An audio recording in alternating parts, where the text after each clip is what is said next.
प्रिय भावी प्रशासकों, स्वागत है आपका आपके अपने चैनल जिज्ञासा आईएएस पर। अवधारणात्मक बातचीत के सिलसिले में जो वीडियो की श्रृंखला चल रही है आपके लिए, हाजिर हूँ आज मैं एक नए कॉन्सेप्ट को लेकर के, और वो है आपका न्यायपालिका की स्वतंत्रता, यानी स्वतंत्र न्यायपालिका क्या है। तो आइए इस टॉपिक पर बातचीत करते हैं। देखिए, स्वतंत्र न्यायपालिका, इंडिपेंडेंट जुडिशरी, संविधान ने आपको स्वतंत्र न्यायपालिका उपलब्ध कराई है। तो स्वतंत्र न्यायपालिका को लेकर के आपको 3 बातें विशेष रूप से जाननी हैं, और अगर ये 3 बातें आप स्पष्ट तौर पर जान लेते हैं तो प्रीलिम्स में इस सेगमेंट से, चाहे यूपीएससी का क्वेश्चन हो या स्टेट पीसीएस का हो या कोई अदर एग्जाम का हो, वो आपकी पकड़ के बाहर नहीं जाएगा, और मुख्य परीक्षा का प्रश्न भी आपकी पकड़ के बाहर नहीं जाएगा। इसमें कॉन्सेप्ट की क्लैरिटी आपको बहुत बेहतर तरीके से कराने की कोशिश की जा रही है। आइए, स्वतंत्र न्यायपालिका में आपको 3 बातें जानना जरूरी है। पहली, कि स्वतंत्र न्यायपालिका का अर्थ क्या है, या इसका आशय क्या है, या इसका तात्पर्य क्या है। यानी आप उसको 2 लाइन में आप व्यक्त कीजिए, राइट, कि स्वतंत्र न्यायपालिका किसे कहेंगे। फिर बात आती है कि स्वतंत्र न्यायपालिका की आपको क्या आवश्यकता हुई, क्यों जरूरी हुआ स्वतंत्र न्यायपालिका। और तीसरी बात है कि स्वतंत्र न्यायपालिका को सुनिश्चित करने के लिए क्या प्रावधान किए गए हैं। यह हुआ टॉपिक का ब्रेकअप, यानी पॉइंट, इस टॉपिक को 3 पॉइंट में ब्रेकअप कर देंगे, और 3 पॉइंट पर आपको विस्तार से जानने की आवश्यकता है, स्पष्ट रूप से। अब सबसे पहले हम बात करते हैं कि न्यायपालिका की, यानी स्वतंत्र न्यायपालिका का मतलब क्या है। बाइलिंगुअल, हिंदी और इंग्लिश दोनों में हम बात करने जा रहे हैं। आप लोग स्क्रीनशॉट ले सकते हैं। पहले आप स्क्रीनशॉट ले लीजिए, स्क्रीनशॉट ले लीजिए आप लोग। और आइए, स्वतंत्र न्यायपालिका से तात्पर्य है कि कार्यपालिका और विधायिका, सरकार के 3 अंग होते हैं, कार्यपालिका, विधायिका और न्यायपालिका। तो यहां जो स्वतंत्र न्यायपालिका की बात हो रही है, उससे क्या तात्पर्य है कि सरकार का कार्यपालिका शाखा और विधायिका शाखा के दबाव और हस्तक्षेप से मुक्त होकर के यदि न्यायपालिका शाखा अपना कार्यकरण करने में समर्थ हो, तो उसे हम कहेंगे स्वतंत्र न्यायपालिका। इसी को इंग्लिश में अगर हम कहें तो इंग्लिश में कैसे कहेंगे इसे, the judiciary can perform its functions without the interfere and pressure of executive organ और legislature organ of the government is known as independent judiciary. ये हो गया 2 लाइन में स्वतंत्र न्यायपालिका का आशय। स्वतंत्र न्यायपालिका से क्या तात्पर्य है, यानी जब न्यायपालिका अपने कार्यों का निष्पादन कार्यपालिका शाखा, यानी प्रधानमंत्री सहित मंत्रिपरिषद केंद्र में हो गई और मुख्यमंत्री सहित मंत्रिपरिषद स्टेट में हो गई, यानी कार्यपालिका शाखा और विधायिका शाखा के हस्तक्षेप या दबाव के बिना निष्पादन कर सके, तो इसे हम क्या कहेंगे, हम स्वतंत्र न्यायपालिका।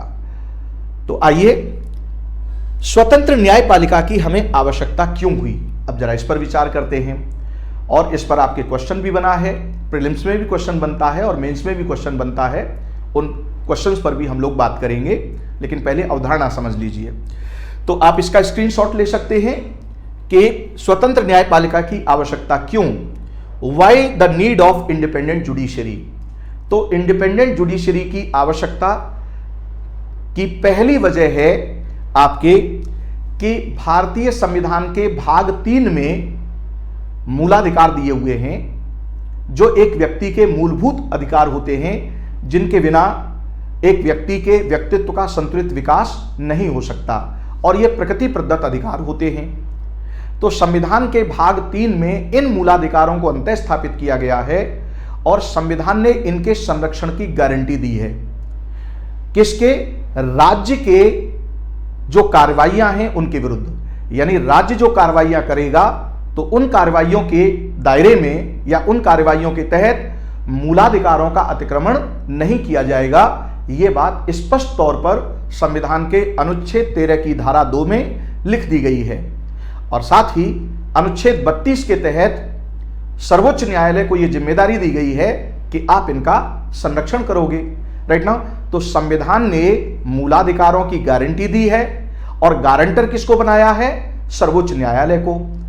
तो सर्वोच्च न्यायालय यानी जो एपेक्स कोर्ट है जुडिशरी का, इंटीग्रेटेड जुडिशरी का, तो वो अपनी इस भूमिका का निर्वहन निष्पक्ष तरीके से भय मुक्त होकर के, राइट ना, भय मुक्त होकर के निर्वहन कर सके।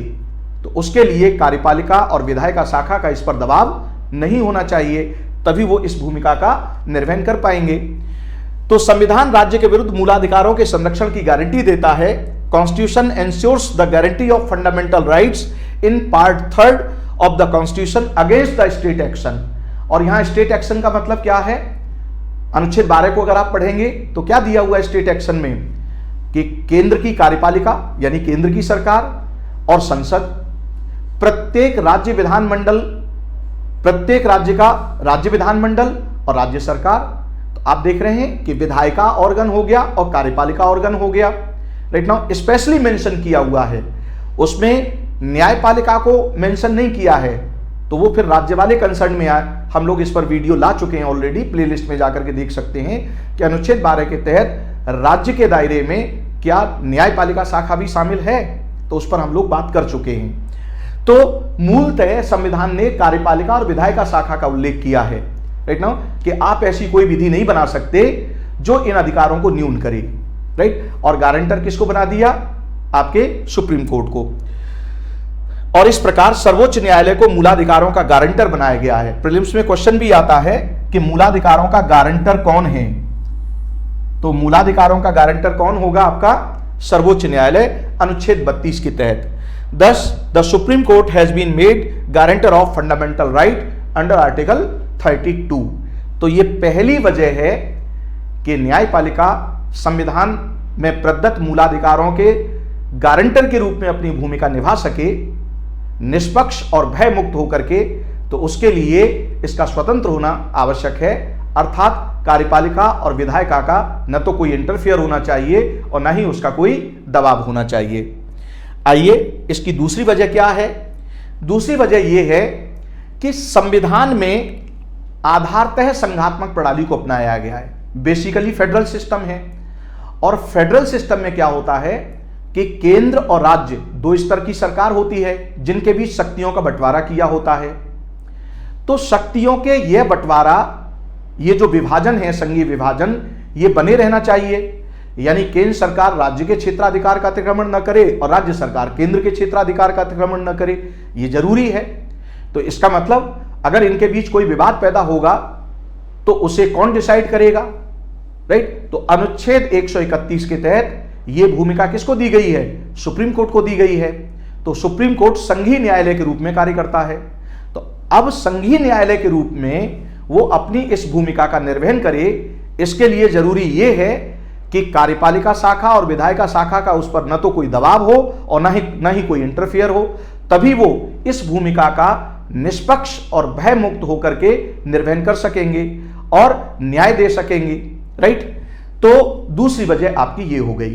तो आइए, संविधान में आधारतः संघात्मक प्रणाली को अपनाया गया है जिसमें केंद्र और राज्य के बीच शक्तियों का बंटवारा है। अतः संघीय विभाजन को बनाए रखने के सर्वोच्च न्यायालय को संघीय न्यायालय के रूप में भूमिका दी गई है अनुच्छेद 131 के तहत। Basically federal system has been adopted by the constitution in which powers distribute between the centre and state. Thus, to maintain the division of power between the center and the state, it is necessary, power, the constitution ensures Supreme Court as the federal court। यानी इन शक्तियों को सुनिश्चित करने के लिए यह भूमिका किसको दी गई है? सर्वोच्च न्यायालय को दी गई है कि सर्वोच्च न्यायालय अगर केंद्र राज्य के बीच ये विवाद पैदा होता है तो उस विवाद का निपटारा कौन करेगा? सुप्रीम कोर्ट करेगा। तो सुप्रीम कोर्ट इस विवाद का निपटारा निष्पक्ष तरीके से कर सके, भय मुक्त होकर के कर सके, तो इसके लिए उसकी स्वतंत्रता होना आवश्यक है। और स्वतंत्रता का मतलब क्या है कि केंद्र की कार्यपालिका और विधायिका शाखा का न तो कोई इंटरफेयर होना चाहिए और ना ही उनका कोई दबाव होना चाहिए। ये थी आपकी दूसरी वजह। आइए, स्वतंत्र न्यायपालिका अपनाने की तीसरी वजह क्या है? तीसरी वजह है कि आपका लिखित संविधान है। भाई, जब केंद्र राज्य के बीच शक्तियों का बंटवारा किया हुआ है तो ऐसी स्थिति में लिखित संविधान होगा, और संविधान क्या होगा? सर्वोच्च होगा। तो संविधान की सर्वोच्चता बनाए रखने की जिम्मेदारी फिर किसकी होगी? न्यायपालिका की, और न्यायपालिका को यह जिम्मेदारी दी भी गई है। तो संविधान के संरक्षक के रूप में सर्वोच्च न्यायालय की भूमिका है, जो एपेक्स कोर्ट है आपकी जुडिशियरी में। अगर मान लीजिए उसी पर कंट्रोल हो गया तो बाकी की सब सारी चीजें क्या हो जाएंगी आपकी? कोई मतलब ही नहीं रह जाता है। जब हेड आपके कंट्रोल में आ गया तो बाकी सिस्टम क्या है? और हेड अगर स्वतंत्र है तो बाकी स्वतंत्रता मेंटेन हो जाएगी। तो ध्यान से आप समझिएगा कि आपका जो संविधान ने सर्वोच्च न्यायालय को संविधान के संरक्षक की भूमिका दी गई है। किसके? सर्वोच्च न्यायालय को संविधान के संरक्षक की भूमिका दी गई है। और इस भूमिका का निर्वहन वो किसके माध्यम से करते हैं? न्यायिक पुनरीक्षण की शक्ति के माध्यम से करते हैं। न्यायिक पुनरीक्षण की शक्ति क्या है? इस पर हम लोग वीडियो ला चुके हैं, प्लेलिस्ट में जाकर के आप उसे देख सकते हैं। Constitution is supreme, constitution supreme है। And to maintain the supremacy of the constitution the supreme court has been made the guardian of the constitution by the constitution. ध्यान दीजिएगा कि संविधान की सर्वोच्चता बनाए रखने के लिए संविधान के संरक्षक की भूमिका किसको दी गई है? सर्वोच्च न्यायालय को दी गई है। और यह भूमिका किसने दी है? स्वयं संविधान ने दी है। तो ध्यान दीजिएगा कि इस भूमिका का निर्वहन कब कर पाएगा? तभी कर पाएंगे जब आप कार्यपालिका और विधायिका के इंटरफेयर से मुक्त हों और उनके दबाव से मुक्त हों। इसलिए इंडिपेंडेंट जुडिशरी की आवश्यकता है। आइए, अगली जो वजह है वो क्या है आपकी स्वतंत्र न्यायपालिका की आवश्यकता की? तो वो है कि निष्पक्ष और भय मुक्त न्याय सुनिश्चित करने के लिए, ध्यान दीजिएगा, एकीकृत न्यायपालिका में सर्वोच्च न्यायालय शीर्षस्थ अपीली न्यायालय है। यानी हमारे यहां पर क्या है कि अगर आप देखेंगे तो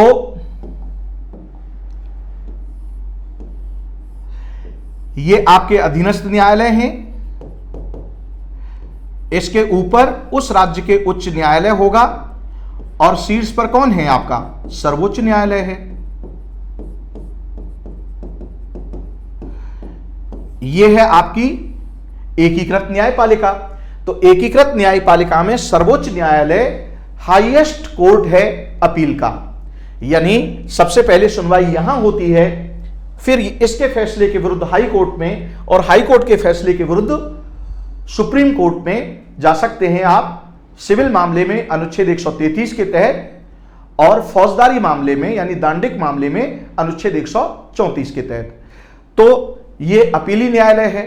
अब ध्यान दीजिएगा, तो इसके लिए कार्यपालिका और विधायिका शाखा से इसका स्वतंत्र होना आवश्यक है। यानी उनका कोई दबाव नहीं होना चाहिए, राइट नाउ, उनका कोई इंटरफेयर नहीं होना चाहिए। तभी तो फेयर क्या दे सकेगा? ये न्याय दे सकेगा। अदरवाइज कैसे संभव है ये? फिर तो पक्षपात हो जाएगा, राइट। तो ये वजह है। To ensure the justice without fear and favour independent judiciary is required. Thus supreme court is the highest court of appeal in integrated judiciary system. यह वजह है आपकी स्वतंत्र न्यायपालिका को अपनाने की। अब स्वतंत्र न्यायपालिका को अपनाने की आपने ये वजह जान ली। अब बात आती है कि स्वतंत्र न्यायपालिका कैसे सुनिश्चित होगी, उसके लिए प्रावधान कैसे होंगे। यानी कार्यपालिका का कोई उस पर नियंत्रण ना हो, विधायिका का उस पर कोई इंटरफेयर ना हो, यानी वो कोई दबाव ना बना सके। तो इसके लिए जरूरी क्या है कि अपॉइंटमेंट को लेकर के उनकी सेवा में जो सेवा शर्तें हैं उनमें निश्चितता होनी चाहिए। उनकी जो सेवा अवधि है यानी उनकी सेवा है उसमें सुरक्षा होनी चाहिए। अगर सेवा में सुरक्षा नहीं होगी तो कैसे भय मुक्त होकर के निर्णय दे पाएंगे? भय मुक्त कैसे होंगे? यानी उनको भय से मुक्त करना है ना, उनको किसी तरह का कोई भय ना हो, और इस प्रकार वो निष्पक्ष तरीके से क्या कर सकें? न्याय कर सकें। तो ध्यान दीजिए, सबसे पहले तो किसकी बात करेंगे हम? नियुक्ति की बात करेंगे। अगर नियुक्ति की बात करें तो सुप्रीम कोर्ट और हाई कोर्ट के जजेस की नियुक्ति के मामले में यद्यपि राष्ट्रपति द्वारा उनकी नियुक्ति की जाती है, लेकिन यह नियुक्ति मंत्री परिषद के परामर्श से ही नहीं होगी, यानी अकेले मंत्री परिषद का डिसीजन नहीं है इसमें। ध्यान दीजिएगा, अनुच्छेद 124 की धारा 2 और अनुच्छेद 217 की धारा 1 स्पष्ट तौर पर यह उल्लेख करती है कि राष्ट्रपति जब हाई कोर्ट के जजेस की नियुक्ति करेंगे या सुप्रीम कोर्ट में जजेस की नियुक्ति करेंगे तो हाई कोर्ट और सुप्रीम कोर्ट के जजों से परामर्श करेंगे। अब प्रोविजन क्या दिया हुआ है कि जब भाई आप सुप्रीम कोर्ट के मुख्य न्यायाधीश की नियुक्ति करेंगे तो अनुच्छेद 124 की धारा 2 कहती है कि नियुक्ति करते समय आप हाई कोर्ट के जजों से और सुप्रीम कोर्ट के जजों से, जिनसे आप आवश्यक समझते हैं, उनसे परामर्श करके आप नियुक्ति करेंगे। ठीक। और फिर क्या कहा है? अनुच्छेद 124 की धारा 2 में कहा है कि मुख्य न्यायाधीश को छोड़कर अगर आप अन्य न्यायाधीशों की नियुक्ति करेंगे, कहां? सुप्रीम कोर्ट में ही, तो मुख्य न्यायाधीश से हमेशा ही परामर्श किया जाएगा। यानी हमेशा परामर्श करना क्या है? जरूरी है। और सेम बात कहां है? अनुच्छेद 217 की धारा 1 के मामले में किसको लेकर के? हाई कोर्ट के चीफ जस्टिस को लेकर के या अन्य जजेस को लेकर के। तो आप देख रहे हैं कि स्वयं न्यायपालिका के सदस्यों के परामर्श से ही राष्ट्रपति क्या करते हैं? इनकी नियुक्ति करते हैं। तो यह स्वतंत्रता का पक्ष हुआ इनका, राइट। अच्छा, अब इसी को सर्वोच्च न्यायालय ने सिद्धांत प्रतिपादित किया कि भाई सर्वोच्च न्यायालय के मुख्य न्यायाधीश से हमेशा परामर्श किया जाएगा। तो इस बात को इंटरप्रेट किया उन्होंने और प्रिंसिपल दे दिया कॉलेजियम सिस्टम। और सेकंड जज केस में, ध्यान से आप थर्ड जज केस की बात करें, आप थर्ड जज केस में जाकर के उन्होंने 1998 में क्या बोल दिया कि सीनियर मोस्ट 4 जजों की जो बेंच होगी, राइट ना, 4 जजों की जो समिति होगी, उसके बहुमत के फैसले को आपको मानना होगा। तो ये तो पूर्ण स्वतंत्रता की बात हो गई। किसके मामले में? नियुक्ति के मामले में, राइट। तो कार्यपालिका का कोई इंटरफेयर नहीं रह गया। अब कॉलेजियम पद्धति की वजह से जजेस के ट्रांसफर को लेकर के या जजेस की नियुक्ति को लेकर के सुप्रीम कोर्ट, हाई कोर्ट में, और हाई कोर्ट सुप्रीम कोर्ट के मुख्य न्यायाधीश की नियुक्ति के मामले में तो यह स्पष्ट कर दिया गया है सर्वोच्च न्यायालय के निर्णय से ही कि जो सीनियर मोस्ट जज होगा उसी को आप मुख्य न्यायाधीश के पद पर नियुक्त करेंगे। तो यह क्या हो गई आपकी स्वतंत्र न्यायपालिका का, यानी स्वतंत्र न्यायपालिका को सुनिश्चित करने का यह प्रावधान हुआ नियुक्ति को लेकर के। तो आइए, the judiciary of supreme court and high court, the जजेस of supreme court and high court are appointed by the president in consultation with the members of judiciary itself according to article 124 clause 2 and article 217 clause 1। सर्वोच्च न्यायालय, उच्च न्यायालय के न्यायाधीशों की नियुक्ति राष्ट्रपति द्वारा स्वयं न्यायपालिका के सदस्यों के परामर्श से ही की जा सकती है, अनुच्छेद 124 की धारा 2 के अनुसार और अनुच्छेद 217 की धारा 1 के अनुसार। अब आइए, अगला क्या है? इनकी स्वतंत्रता को सुनिश्चित करने का, यह तो नियुक्ति के मामले में प्रावधान हुआ। अब आ जाइए पदच्युति को लेकर के। तो the constitution ensures the security of tenure of जजेज ऑफ जुडिशियरी। ध्यान से आप समझिए, हाई कोर्ट और सुप्रीम कोर्ट के जो जजेज हैं उनकी सेवा में सुरक्षा दी गई है। सेवा में सुरक्षा क्या है कि एक बार अगर आपका अपॉइंटमेंट हो गया तो सुप्रीम कोर्ट के जज के रूप में कार्य करते हुए आप 65 वर्ष की आयु तक पद पर बने रहेंगे, और हाईकोर्ट के मामले में आप 62 वर्ष की उम्र तक अपने पद पर बने रहेंगे एक बार अपॉइंटमेंट होने पर। उससे पहले आपको नहीं हटाया जाएगा, और यदि आपको आपके पद से हटाया जाएगा तो उसके लिए क्या कहा है? एंड द जजेस of supreme court and high court can be removed by the order of president only on the basis of the resolution which is passed by the parliament with special majority. यह बात article 124 के clause 4 में और उधर आपके article 117 के clause 1B में स्पष्ट तौर पर मेंशन की हुई है।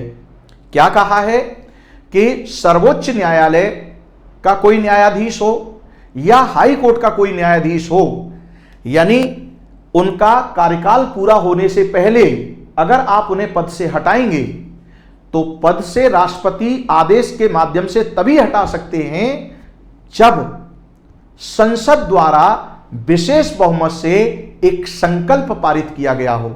और यहां विशेष बहुमत का मतलब है कि प्रत्येक सदन के कुल सदस्यों का बहुमत होना चाहिए और उपस्थित एवं मत देने वाले सदस्यों का 2/3 होना चाहिए। यानी इस तरह की स्पेशल मेजॉरिटी से अगर आप रिजोल्यूशन पास करेंगे तो उसके बाद ही राष्ट्रपति आदेश जारी कर सकते हैं पदच्युति का, अन्यथा नहीं। तो आप देख रहे हैं कि सेवा में सुरक्षा दी गई है और इस प्रकार कार्यपालिका और विधायिका दोनों से ही क्या मिल गई, आपको इंटरफेयर और उनके प्रेशर से मुक्ति दे दी गई। आप कहेंगे सर कि ये संसद जो है वो पदच्युत कर तो सकती है। हाँ, संसद पदच्युत कर सकती है, लेकिन जरा उसकी प्रक्रिया पर विचार कीजिए। उपस्थित सदस्यों का 2/3 और सदन के कुल सदस्यों का बहुमत, अगर आप जाएं, अगर आप लोकसभा की बात करें, राइट, तो आप देखेंगे कि यानी 543 का 50% तो चाहिए ही चाहिए, उसके बाद उपस्थित और मत देने वाले सदस्यों का 2/3 चाहिए। बहुत कठिन प्रक्रिया है, इतना आसान नहीं है, राइट। तो ये सिक्योरिटी सुनिश्चित की गई है किसके लिए, इनके टेन्योर को लेकर के, यानी सेवा अवधि को लेकर के। तो ये है आपका अगला पॉइंट क्या है, इनकी सिक्योरिटी, इनकी स्वतंत्रता को सुनिश्चित करने का, इंडिपेंडेंसी को सुनिश्चित करने का अगला पहलू क्या है। तो ये तो हिंदी में वही बात हो गई जो मैंने अभी आपको बताई है, आप इसका स्क्रीनशॉट ले सकते हैं, राइट। चलिए अगला पॉइंट है कि उनकी सेवा शर्तें निश्चित होती हैं, यानी जैसे उनके वेतन भत्ते क्या होंगे, उनकी पेंशन क्या होगी, उनकी छुट्टियां कितनी होंगी, राइट, उनके अन्य प्रकार के भत्ते क्या होंगे, ये सारी बातें संसदीय अधिनियम से डिसाइड होती हैं। और जब संसदीय अधिनियम से डिसाइड होंगी तो जाहिर सी बात है कि सरकार अब ये तो कहेगी नहीं कि भाई एक बार अब ये डिसाइड हो गया तो वही सत्ता में रहे, ये तो जरूरी नहीं है। तो ये रेशनल तरीके से डिसाइड होते हैं। अच्छा, डिसाइड हो गए तो अब ध्यान से आप समझिए, इनमें कोई भी चेंज होगा तो वो पार्लियामेंट एक्ट में संशोधन के माध्यम से ही चेंज होगा। पहली बात तो ये हो गई। दूसरी बात ये है कि क्लियर संविधान में लिखा हुआ है कि जब सेवा शर्तें आपने डिफाइन कर दी, निश्चित कर दी संसदीय अधिनियम से, और उनके आधार पर जब हाई कोर्ट और सुप्रीम कोर्ट के जज का अपॉइंटमेंट हो गया तो अपॉइंटमेंट होने के बाद अब डिसएडवांटेजियस यानी अलाभकारी परिवर्तन नहीं कर सकते। यानी लाभकारी परिवर्तन तो आप कर सकते हैं लेकिन अलाभकारी परिवर्तन नहीं कर सकते। जैसे अगर मान लीजिए कोई जज है, अब आपने सैलरी डिसाइड की हुई है, सपोज दैट 3 लाख रुपए, और आपको लगा कि अच्छा ये हमारे अनुसार काम नहीं कर रहा है, तो आपने क्या किया कि पार्लियामेंट में लॉ में संशोधन कर दिया कि भाई ठीक है, अब हाई कोर्ट या सुप्रीम कोर्ट के जजेस की जो सैलरी है वो 3 लाख के बजाय कितनी की जाती है, suppose that right now 2 lakh की जाती है, राइट। या कुछ और सेवा शर्तों में आप कुछ कमी करते हैं या कटौती करते हैं, इस तरह का उसमें संशोधन ले आते हैं, तो ठीक है, ले आइए। लेकिन जिस जज की वजह से या जिन जजों की वजह से आपने ऐसा काम किया है उन पर यह प्रावधान लागू नहीं होगा। क्यों? क्योंकि क्लियर लिख दिया गया है कि उनकी जो अपॉइंटमेंट हुआ है जिन शर्तों पर, उनमें डिसएडवांटेजियस चेंज नहीं हो सकता। हां, लाभकारी परिवर्तन आप करते हैं तो वो उन पर लागू हो जाएगा, लेकिन अलाभकारी परिवर्तन लागू नहीं होगा। तो ये भी दबाव से क्या हो गई, मुक्ति हो गई, यानी जजेस पर दबाव नहीं रह जाएगा, यानी इस आधार पर भी आप दबाव नहीं बना सकते उन पर, राइट। तो एक ये पहलू हुआ। The service condition are fixed and can not be changed to their disadvantage after their appointment. ये बात क्लियर आपके कॉन्स्टिट्यूशन में लिख दी गई है। अब आइए, जब आप संसद से उनका व्यय डिसाइड कर दिया, यानी उनकी इतनी सैलरी होगी, ये पेंशन होगी, डिसाइड हो गया। अब ये डिसाइड हो गया तो अब ये संचित निधि पर भारित होता है। ध्यान दीजिएगा, अनुच्छेद 112 की धारा 3 में स्पष्ट लिख दिया गया है राइट नाउ कि सुप्रीम कोर्ट के जो जजेज होंगे उनके वेतन भत्ते और पेंशन संचित निधि पर भारित होगी। और जो राज्य का जो मैटर है यानी हाईकोर्ट के जो जज हैं उनकी जो पेंशन है वो केंद्र की संचित निधि पर भारित होगी। और हाईकोर्ट वाले जो प्रोविजन है उनमें यह बोल दिया है कि संसद द्वारा तो डिसाइड किया जाएगा लेकिन वो राज्य की संचित निधि पर भारित होगा उनका व्यय। और ध्यान दीजिएगा यहां केवल जजेस के ही वेतन भत्ते की बात नहीं हो रही है, उनका जो स्टाफ है पूरा का पूरा स्टाफ बॉटम से लेकर के टॉप तक उस पूरे स्टाफ का व्यय भी संचित निधि पर भारित है। और एक और खास बात है कि सुप्रीम कोर्ट को अपने स्टाफ को नियुक्त करने का पूरी स्वतंत्रता है और हाई कोर्ट को भी अपने स्टाफ को नियुक्त करने की स्वतंत्रता है। इसमें कार्यपालिका और विधायिका का कोई इंटरफेयर नहीं होता है। तो यह प्रोविजन भी क्या है, इनकी स्वतंत्रता को सुनिश्चित करता है, यानी कार्यपालिका और विधायिका शाखा दबाव नहीं बना सकती। इस वजह से पॉइंट की क्लैरिटी है। चलिए आगे बढ़ते हैं। अब यह भी तो हो सकता है, ये तो इस पक्ष से सिक्योरिटी दी गई, लेकिन आप खुद भी तो लालची हो सकते हैं राइट नाउ, खुद भी तो इस तरह से कि ठीक है भाई, तो उसको दूर करने के लिए भी संविधान में प्रोविजन दिया हुआ है कि ये स्वयं इस तरह से नकारात्मक तौर पर अविपरीत ना हो।